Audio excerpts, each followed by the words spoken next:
L'article de Sarah Angeli Aguiton explore le débat social autour de la biologie synthétique, une discipline en gestation qui offre l'occasion d'étudier comment une branche encore inconnue de la recherche est communiquée au public.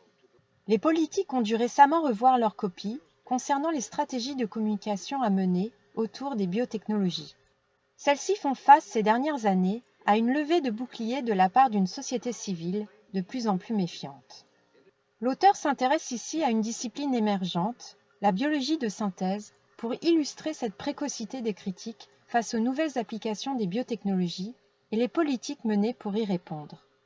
La biologie de synthèse, un nom antinomique qui sonne faux à nos oreilles de profanes, une vie synthétique qui n'existerait pas dans la nature.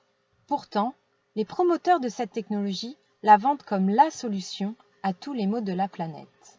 Alors, que se cache-t-il derrière ? La biologie synthétique est une jeune discipline scientifique à la croisée de la biologie, des sciences de l'ingénieur et de l'informatique. Son ambition est de construire de nouveaux dispositifs biologiques pour reformater les organismes vivants existants et les adapter aux besoins de l'homme. En réalité, les applications concrètes de cette discipline ne sont aujourd'hui que des visions d'avenir, et ce domaine de recherche est encore au stade embryonnaire. Mais si l'efficacité de la biologie de synthèse reste encore modeste, des milliards de dollars sont déjà investis dans les domaines de l'énergie, de la santé ou encore dans le développement de nouveaux matériaux. Tout ce que la chimie de synthèse a produit de façon coûteuse et polluante, la biologie de synthèse se propose de la produire de manière écologique à partir de matières vivantes. Une sorte de technologie verte qui fait des micro-organismes les nouvelles usines du XXIe siècle. Ces ambitions agacent et inquiètent. Bien que ces applications ne soient pas encore développées, ce projet rencontre déjà la méfiance et le scepticisme de la part de la société civile. Que recouvrent précisément ces annonces fracassantes et ces promesses ? Qui finance ces travaux ? Quels sont les risques associés à ces technologies ? À qui profite le crime ? Les principaux détracteurs de la biologie synthétique craignent qu'une firme n'ambitionne de contrôler l'industrie du vivant et d'acquérir les techniques clés afin de dominer la discipline tout entière. Une autre question délicate à résoudre serait celle, plus large, de la manipulation du vivant et de ses conséquences écologiques et éthiques, car la connaissance sur les risques sanitaires et environnementaux qu'elle comporte demeure encore mince. Le premier problème de la biologie synthétique est donc sa capacité à être contestée, comme le furent les OGM avant elle. Car cette polémique autour des biotechnologies indique un malaise plus général. Des mouvements de contestation prônant la décélération s'érigent contre les politiques d'innovation et de développement industriel. L'autre difficulté est qu'elle manque cruellement d'état de fait pour gagner en légitimité.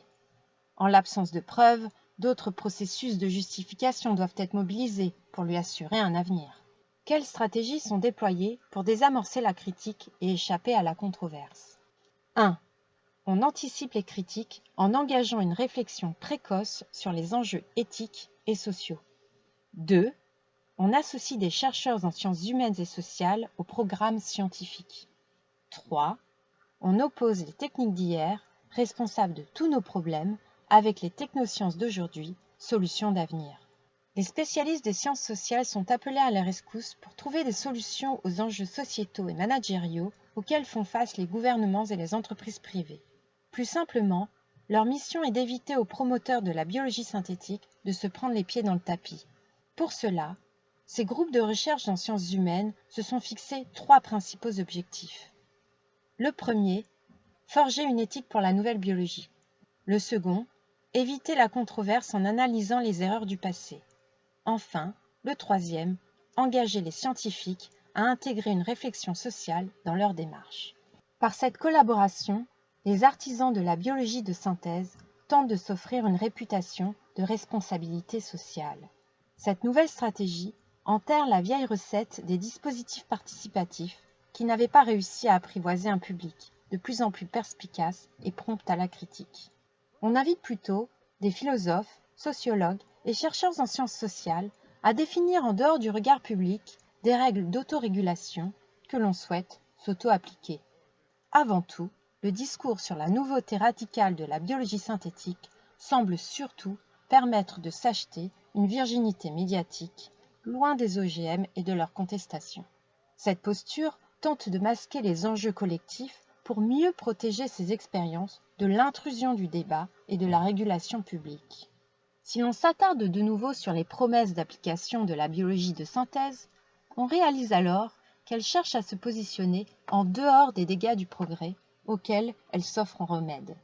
Elle apparaît alors comme une technologie de réconciliation entre le développement et les préoccupations sanitaires et écologiques du moment. Les promesses d'application industrielle de la biologie synthétique consistent effectivement en une réparation des dégâts environnementaux. Biocarburants, biomatériaux pour remplacer les matières plastiques, bactéries dépolluantes, biocapteurs de dioxyde de carbone, des promesses fédératrices de moyens et de financement publics. Mieux encore, les technologies vertes seraient la solution à la crise financière, à la crise écologique et nous promet même pour demain de reconstruire nos organes malades grâce aux techniques d'ingénierie tissulaire. Difficile de ne pas être enthousiaste face à ce tableau idyllique. Pourtant, les défenseurs de la biologie synthétique peinent à convaincre. Leur faiblesse ?